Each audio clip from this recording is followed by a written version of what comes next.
माझा जीवाचा रान कर तू,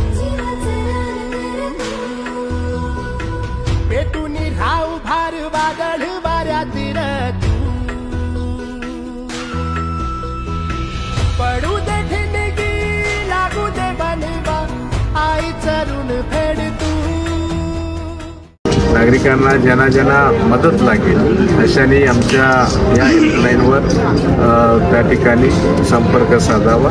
आम्ही सदैव आपल्या मदतीकरता तयार आहोत। धन्यवाद।